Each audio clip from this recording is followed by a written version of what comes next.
about you guys, but I think people like these superhero things.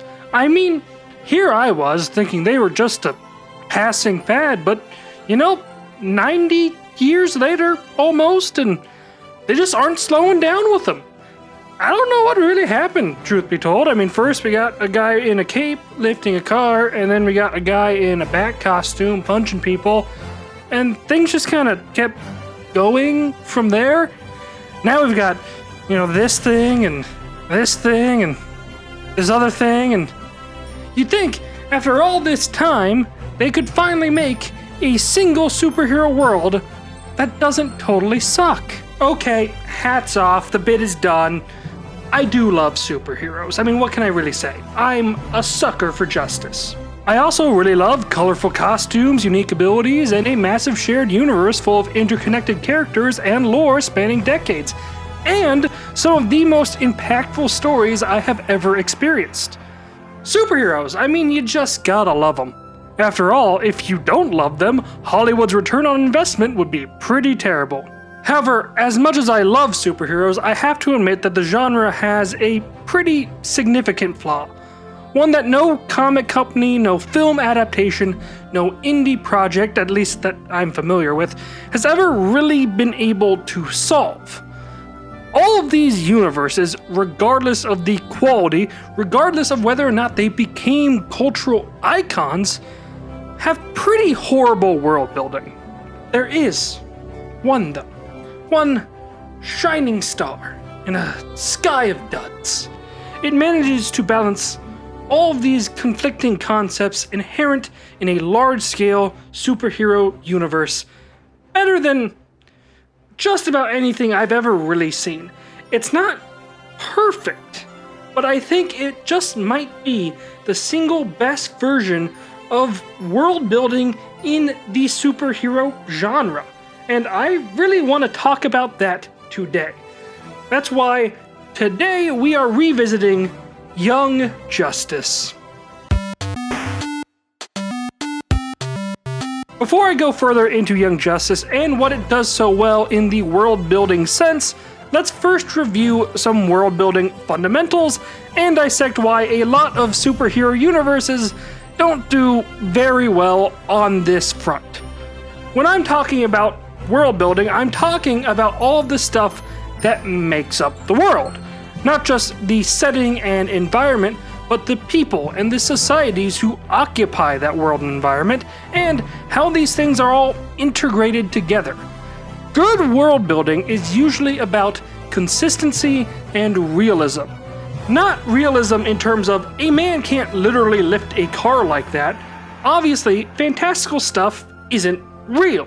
When I say realism, I'm talking about how easily you are able to suspend your disbelief and accept what is happening. There's such a thing with how people take in their media these days where they always try to break the narrative and find ways things just don't make sense, or how every problem could have just been solved had the character simply done X or Y or Z.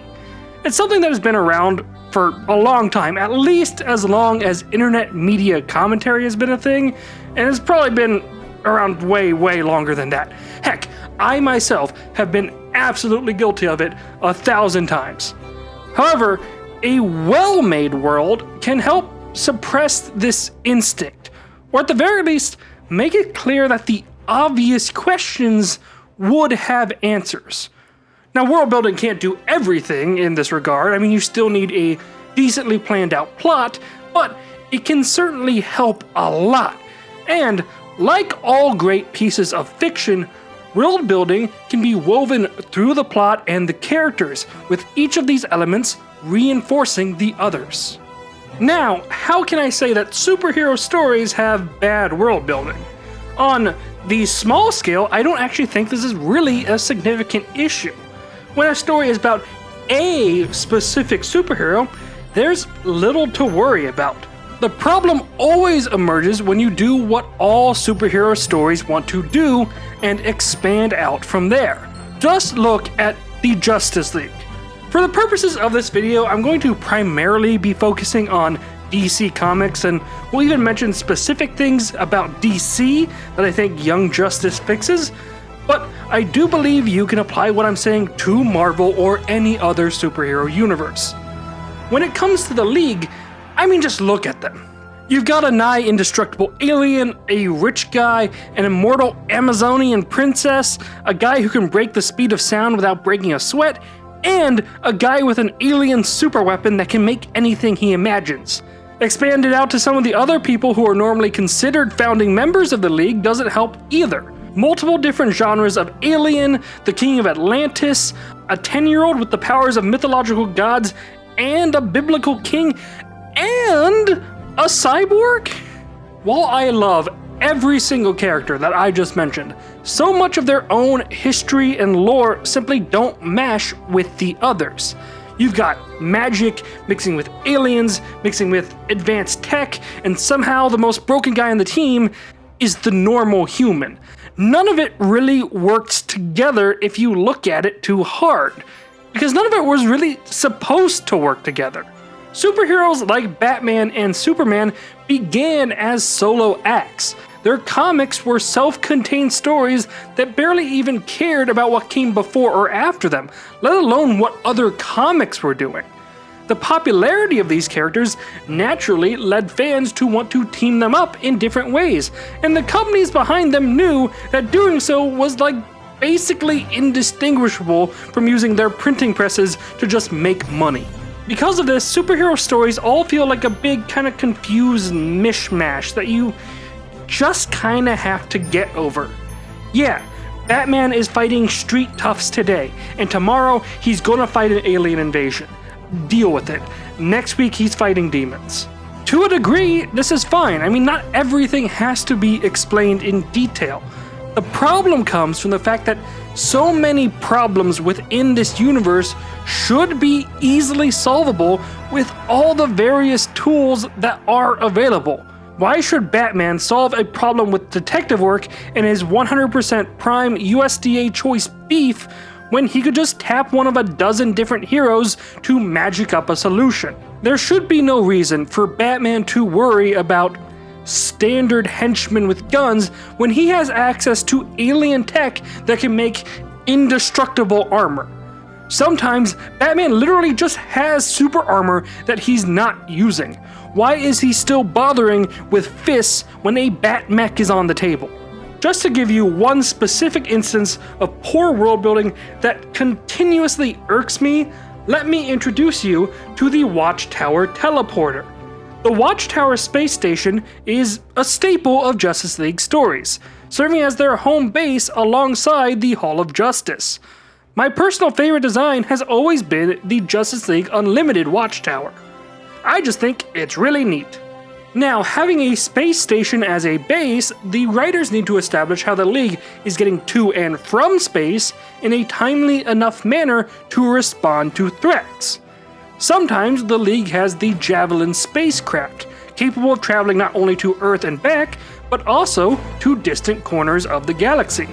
However, they also commonly have access to a teleporter, which is an incredibly abusable piece of technology. What is the limiting principle on the Watchtower Teleporter? Can it beam anyone anywhere? Does it only go to the Watchtower and back? How much can it transport at once? The DC universe has always played fast and loose with the rules here, but this Star Trek tech should solve just about 1 billion problems for the Justice League. Why should Batman bother with chasing down a criminal? Just have the Watchtower teleport the Joker into a jail cell. Why should the Flash bother with running some bomb out of the city at supersonic speeds? Just use the Watchtower teleporter to send it to the middle of the ocean. Why should Superman ever fear kryptonite? Just have the Watchtower teleport it into Batman's vault. The problem here doesn't lie in the fact that the teleporter exists. The teleporter is simply a symptom of the larger world building issue. All of these characters exist on wildly different levels of power and ability. Mixing and matching them is super cool, and I love the interpersonal relationships between them. But it creates problems when seemingly every problem one hero has ever faced can be solved in 5 minutes by another hero or just by another hero's technology. There's another somewhat related problem with superhero world building that needs mention too: the scaling issue. This is more of a problem with shows and movie universes than comics, as these shows and movies are generally added onto by a much larger group of people over time, but it is an issue across the board.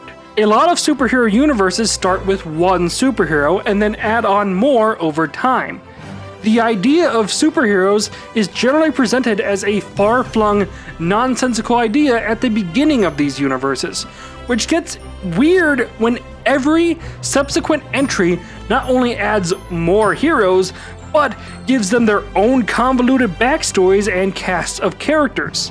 I know I said I was going to be focusing on DC for this video, but you could definitely see this best in Marvel. Go rewatch the Phase 1 MCU movies sometime, and then skip ahead to Avengers Endgame. Iron Man 1 presents the notion of a guy in a metal suit as some incredibly unheard of, insurmountable tech. Yet, in only a few years, Iron Man has evolved past a suit at all and is instead using some nanomachine stuff while fighting aliens alongside a wizard, all of which have been around the whole time based on their own backstories. The problem with the way world building is done in these stories is that they end up invalidating their beginnings. It's just a lot harder to take Iron Man seriously when I know for a fact that bald Tilda Swinton is somewhere fighting demons at this exact moment in time. The people reacting to Tony in Iron Man 1 or Thor in Thor 1 should not be that weirded out by what is happening. Maybe freaked out a bit by the stakes of the situation, but not at the concept of the situation. I would be pretty freaked out if a cop got in a fight with a criminal right in front of me. That's because that situation is inherently dangerous. I would not be freaked out at the idea of a cop. A man who fights criminals is not very outlandish to me, yet many superhero stories and movies start their universe with the mere idea of a superhero being absurd, even though those same stories will eventually show they've been around the whole dang time in far more odd varieties. New superheroes should not be an event worthy of concern. Hopefully, that covers everything you need to understand about why superhero media has historically not been very good at world building. With that said, let's now dig into Young Justice and just what it gets so right.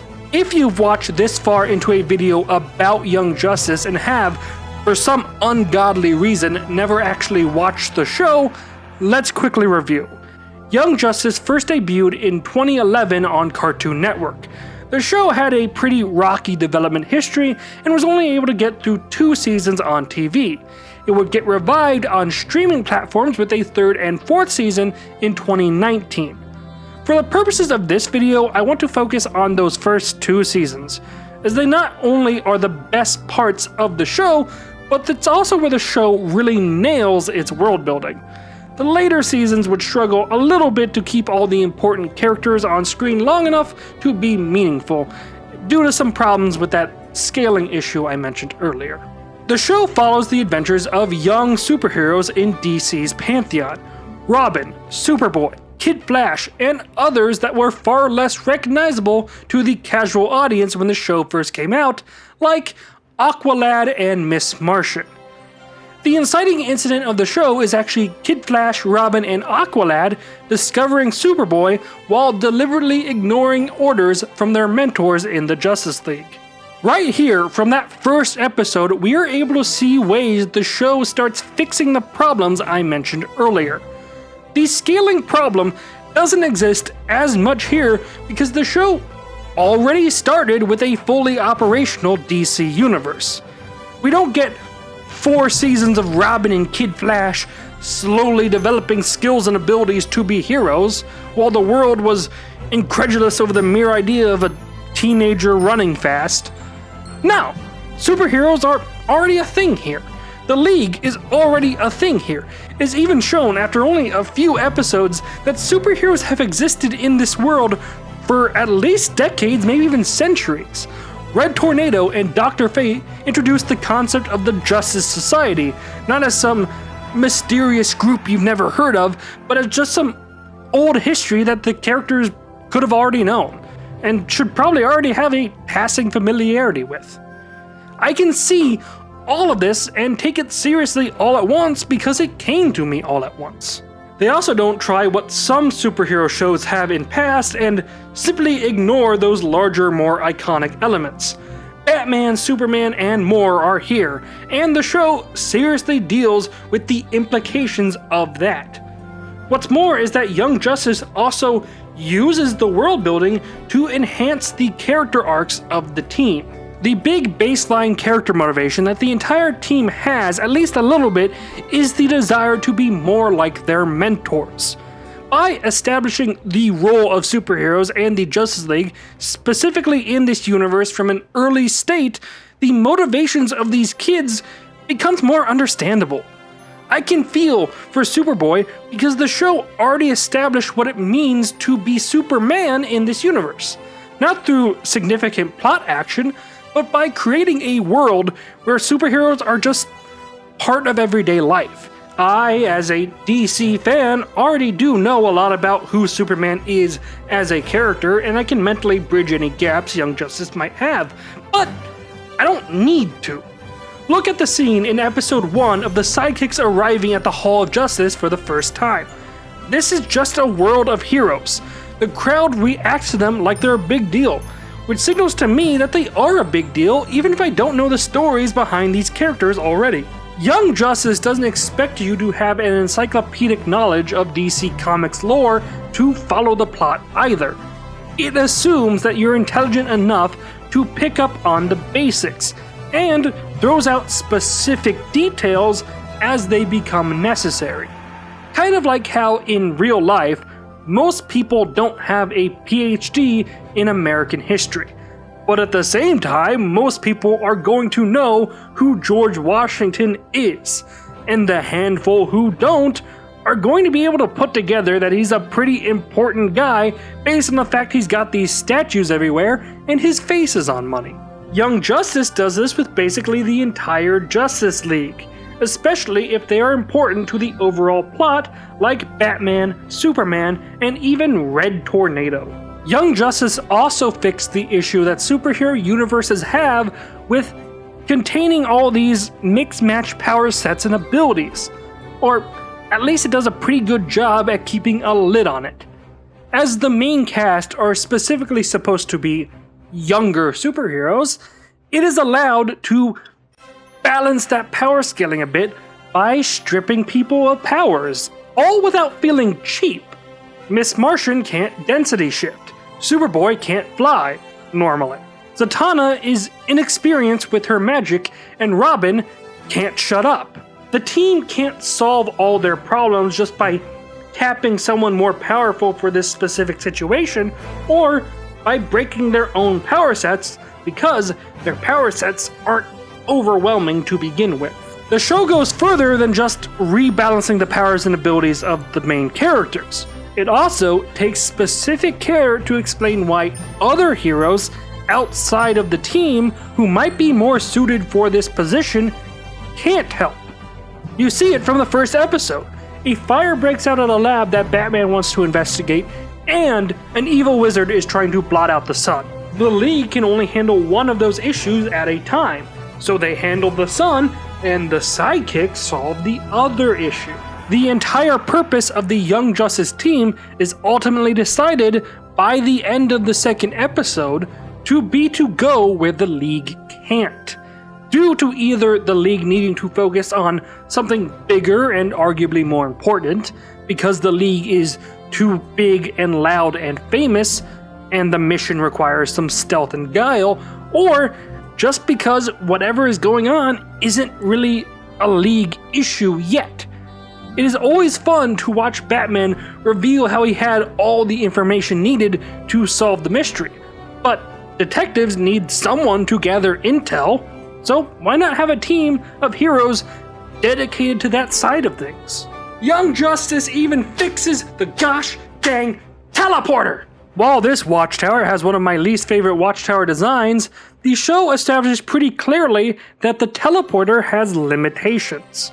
There's a network of teleporters that can only move between themselves. Not just anyone can use it, as it requires league authorization, and it can't move anyone anywhere. Heck, they even get disabled due to bad weather, and they can presumably only transport stuff that can fit inside of them. Limiting principles make things better. Who could have guessed? If I can boil everything down into a couple of key points here, the reason I think that Young Justice gets things so right on the world building front is twofold. First, the show doesn't waste time with setup. It lets you know right away that this world is full of heroes, and that makes it a bit easier to accept all these conflicting characters and power sets and origin stories. 2, the series hems in its plot with specific limiting principles, trying at all times to give the viewer a reason why this problem can't be solved easily by just accessing some other hero or tech.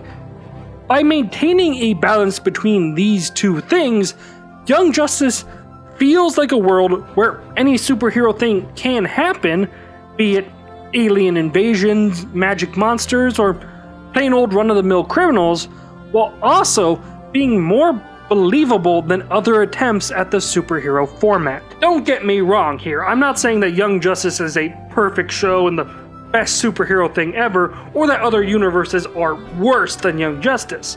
The later seasons of this show really start to come off the rails as they expand the superhero world so much that it becomes difficult for the main characters to even get screen time in their own show and during their own big arcs. The pacing suffers during its climaxes as it tries to wrap up everything in far too nice of bows, and it was clear that a few plot points were made that they didn't have any real plan for, like the Genomorph freedom movement. But the show is able to produce a world that feels more well-defined than arguably any other DC universe that I am familiar with, and that is a really impressive thing to do when you have all these conflicting concepts in the same place.